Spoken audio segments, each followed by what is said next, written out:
காத்தான்குடி கடற்கரையை அண்மித்த பகுதிகளில் குப்பைகள் கொட்டப்படுவதற்கு எதிர்ப்பு தெரிவித்து இன்று பிரதேச மக்கள் ஆர்ப்பாட்டத்தில் ஈடுபட்டனர்.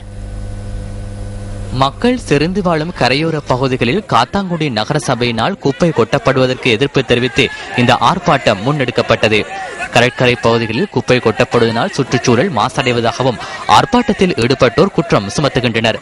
சொன்னாங்க இந்த இடத்துல நாங்க உடனே குப்பையை கொஞ்ச நாளே கொட்டி போட்டு மண் போட்டு மூடி கிரவலால அந்த இதை நாங்க சரி பண்றோம்னு சொல்லி போட்டு இப்ப அது சம்பந்தமா இந்த நடவடிக்கையும் இல்ல மேலதிகமா குப்பை கொட்டு போட்டே வருது.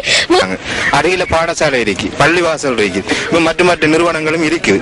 இந்த குப்பையை கொட்டுறதுனால நாங்க மிச்சம் பிரச்சனைகளுக்கு முகம் கொடுக்க வேண்டியிருக்கு. தற்போதாக ஸ்கூல் பிள்ளைகளுக்கும் இதுவரையில 3 டெங்கு நோயாளிகளையும் தெரிவு செய்யப்பட்டிருக்காங்க இந்த கிராமத்துக்கு இருந்து. தற்போதாக இந்த குப்பையில இங்க கொட்டாமல் வேற இடத்துல கொட்டுற மாதிரி ஏற்பாடு செய்யுங்க. மக்களது பிரச்சனைக்கு விரைவில் தீர்வு காணப்படும் என காத்தான்குடி நகர சபையின் தலைவர் குறிப்பிடுகின்றார்.